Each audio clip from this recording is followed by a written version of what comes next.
selamat pagi Opa, Oma, Bapak, Ibu, serta saudara-saudara yang terkasih dalam Tuhan kita Yesus Kristus. Bertemu kembali dalam program Seduh, Senin Teduh. Sebelum kita memulai aktivitas kita pada pagi hari ini, kita akan membaca dan merenungkan firman Tuhan. Sebelumnya, mari kita berdoa. Bapa yang bertahta dalam kerajaan surga yang kudus, kembali kami datang dan mengucap syukur atas hari baru dan tahun baru yang Engkau nyatakan dalam kehidupan kami. Kami bersyukur Engkau sertai kami di tahun yang lalu, dan kami memohon bahwa di tahun yang baru ini, Engkau akan selalu sertai kami juga. Sebentar kami akan membaca dan merenungkan firman-Mu, kiranya Engkau buka hati dan pikiran kami, sehingga kami mau mengerti arti dari firman-Mu itu. Di dalam nama anak-Mu Yesus Kristus kami berdoa. Amin.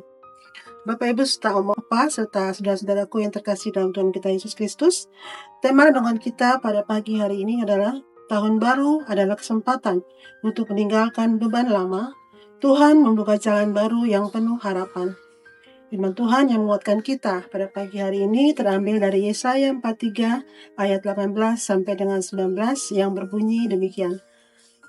Janganlah mengingat-ingat hal-hal yang dahulu, janganlah memperhatikan hal-hal yang dari zaman purbakala. Lihatlah, aku hendak membuat sesuatu yang baru, yang sekarang sudah tumbuh. Belumkah kamu mengetahuinya? Ya, aku hendak membuat jalan di padang gurun dan sungai-sungai di padang belantara. Opa, Oma, Bapak, Ibu, serta saudara-saudari sekalian, dalam hidup ini, setiap kita pasti akan dihadapkan dengan berbagai masalah yang sulit, bahkan keadaan yang tidak bisa diubah. Hal ini untuk mengajarkan kita bagaimana kita menghadapi situasi dalam kehidupan pribadi kita. Bagaimana kita seharusnya memandang kepada Tuhan kita yang hanya bisa kita fokus hanya pada Tuhan. Seperti bangsa Israel yang pernah menghadapi masa-masa yang kelam. Itu adalah saat mereka berada di pembuangan, tinggal di tempat asing, dan melewati masa-masa penghukuman. Tetapi Tuhan meneguhkan mereka dengan sebuah pengharapan bahwa Ia akan membuat sesuatu yang baru dalam kehidupan mereka. Tuhan bahkan mengatakan akan membuat jalan di padang gurun dan sungai-sungai besar di padang belantara. Ini adalah hal yang mustahil bagi kita, tetapi inilah janji Tuhan. Dalam ayat 18, Tuhan mengajarkan kita untuk tidak mengingat hal-hal yang dahulu. Tuhan mengajarkan kita untuk melepas masa lalu seperti dosa, kegagalan, atau kesedihan. Walau sesakit apapun, Tuhan ingin kita membuang luka lama. Dalam ayat 19, Tuhan menjanjikan hal yang baru. Lihat, aku hendak membuat sesuatu yang baru. Jalan di padang gurun dan sungai di padang belantara. Bagi kita inilah adalah hal yang mustahil. Tetapi ini adalah janji Tuhan kepada kita anak-anaknya. Di tengah kesulitan yang kita hadapi, Tuhan akan menyediakan jalan dan pemeliharaan. Tuhan pasti menunjukkan kuasa-Nya. Kita tidak hanya sekedar mengetahui, tetapi mengenali siapa Tuhan kita, mengenali kebaikan dan kesetiaan-Nya, serta kuasa-Nya.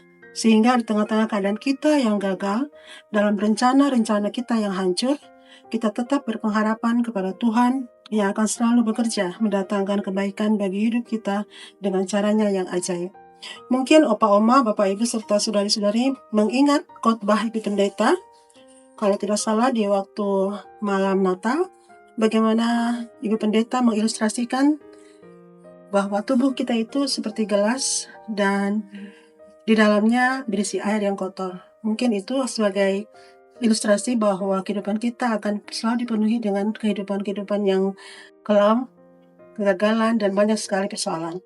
Tapi ketika Tuhan meletakkan batu yang bercahaya dalam gelas itu, fokus kita hanya kepada Tuhan Yesus, kepada cahaya yang dalam gelas itu. Mari kita memasuki tahun yang baru dengan penuh sukacita, tahun di mana kita diberi kesempatan untuk meninggalkan beban dan luka lama, karena Tuhan pasti akan membuka jalan baru bagi kita yang penuh harapan. Kita berdoa. Allah yang penuh kasih, kami mengucap syukur untuk setiap hal yang boleh terjadi dalam kehidupan kami di tahun yang lalu. Kami bersyukur bahwa Engkau selalu sertai kami di dalam setiap permasalahan yang kami hadapi. Untuk itu ya Bapa yang Maha Kasih, kami memohon kepadamu Engkau terus sertai kami di tahun yang baru ini. Kami tidak tahu apa yang akan terjadi nanti, tetapi kami percaya bahwa Engkau akan selalu sertai kami. Engkau akan selalu melindungi kami. Pimpin kami terus ya Bapa, sehingga kami beroleh hikmat dan berkat-Mu dalam kami melalui hari-hari yang akan kami lewati. Inilah doa dan permohonan kami, di dalam nama anak-Mu Yesus Kristus kami berdoa. Amin. Sampai bertemu kembali di episode seduh berikutnya. Tuhan Yesus memberkati.